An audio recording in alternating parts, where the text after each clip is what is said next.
Hey guys, so I just wanted to do a quick little comparison here of the speed and camera between the Moto G5 phone on the left and the iPhone 7 because there is like a price difference between these two, and I wanted to see if the Moto G5 can touch the latest iPhone in terms of the performance. So we're going to check it out here and start them at the same time and have a look if that is the case.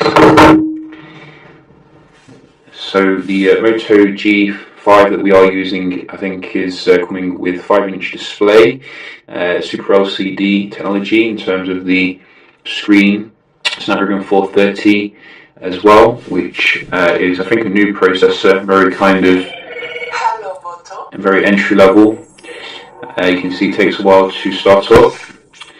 But one thing which I have noticed, which is pretty cool, is that they brought back some old Motorola stuff with the phone, like the clock widget with the battery going around it. That came from the Raza I, if you remember that far back. So very nice touch there. Also, when you do like unlock it, you can see I do like the way the widget reloads itself. Some people also pointed out you can get access to an app drawer here. Obviously, you do swipe it from the bottom up, but when I say, traditional app drawer, I mean like with the app drawer button. But, these are just small little issues I have found with the phone, and I am interested to see how it compares here. So we're going to do a speed test and see the apps opening here, see if there's any differences. So we are running as well Android Nugget, which is nice. Which comes with the Moto kind of UI, which is very stock, as you can see, and gives a very good general performance here. I think this particular one comes with 2 gigs of RAM, but you can get one with a 3 gig if you are lucky. I wasn't that lucky, so I got the 2 gig one. So you can see straight away here the phone is certainly keeping up with the iPhone overall. And let's just open up some of these third-party ones. A little bit faster here on the Moto to load that. Facebook. And again, nice and snappy. And again, you see the Moto is killing the iPhone here, as I suspected. You can't mess with the Moto G. It is the OG of Android. Just slightly behind here when it comes to your Super Mario Run, which doesn't work on the OnePlus for some strange reason, but does work on an entry-level phone. So that is quite weird. And we do have Pokemon Go as well. Nintendo in the house. Whoa. So you can see again Moto winning here. Little €150 phone. That is pretty impressive if you ask me. So we have the iPhone with asphalt, I think, as you can see. I think this one only was slower because it had to log into stuff, so we'll give it a pass. And finally, Angry Birds. We do have, whoops, would have helped if I did it at the same time, but basically I think the iPhone would have won that anyway. So very impressive performance here from the Moto G5 phone. Got to say, I think it's done pretty mighty well here overall, given the entry-level spec. We're going to check out the speed of the Wi-Fi as well, see if it's fast speeds. So you can see we are on the same stuff. Let's try the iPhone first.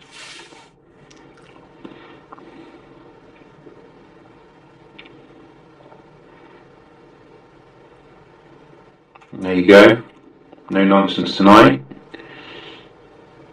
What can the Snapdragon 430 do? I'm genuinely interested. Because generally it's been very bad in terms of the speed, but we do get 5G support on this Moto G5 here. Now, oh, it's going up, it's going up. So very decent here in terms of the Wi-Fi. Well, not quite as good as the iPhone can muster, but the upload seems to be much closer here, stretching probably to 21 nearly. There you go. So quite predictable there. iPhone proving it is a more expensive phone. A little bit of browsing here. Let's have a look at some websites. So I have cleared the cache on both of them, and we're just going to go to Apple. So let's go.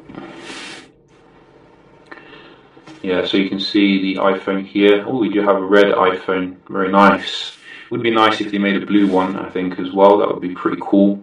I think the screen is definitely better though on the iPhone in terms of the technology here used. I'd say the screen on the Moto G5 is very budget. It doesn't.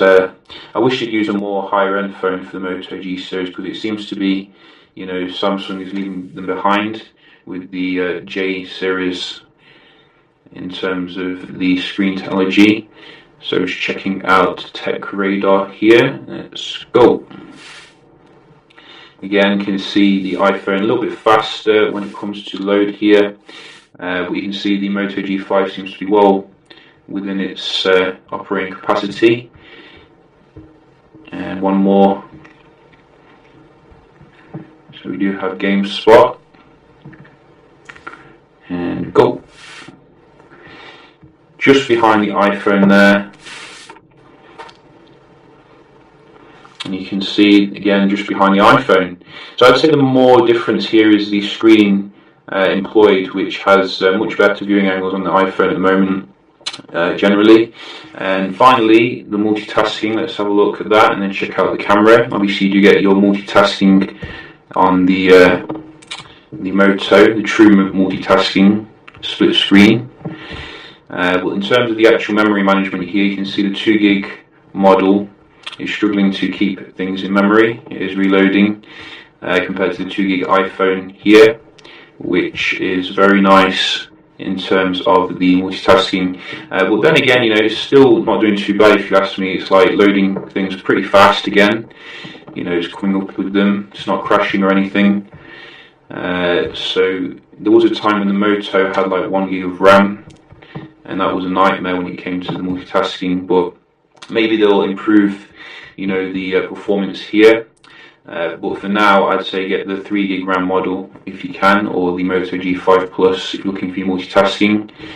And let's check out Pokemon Go. So you can see straight in there on the iPhone. And one more. Let's try Asphalt. Straight in there again. So clear victory here for the iPhone 7, which comes in at €600 or something. So you would expect that at the end of the day. But nevertheless, I think Moto's made a very nice phone here in terms of bringing value for money.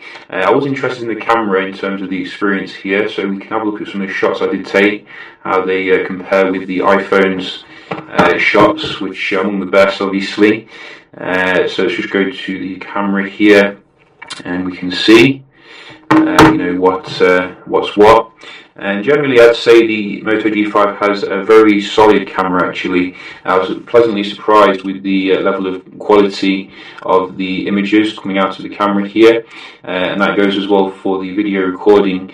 It's not going to win any awards. It's still a Moto camera. Moto always seems to be a little bit behind compared to the competition, but I think generally most people will be quite happy with it. I was particularly impressed with the low light capability. It seemed to nearly match the iPhone in terms of the brightness and clarity. So Moto have done a pretty good job here. Bringing a very solid experience to the table when it comes to the camera.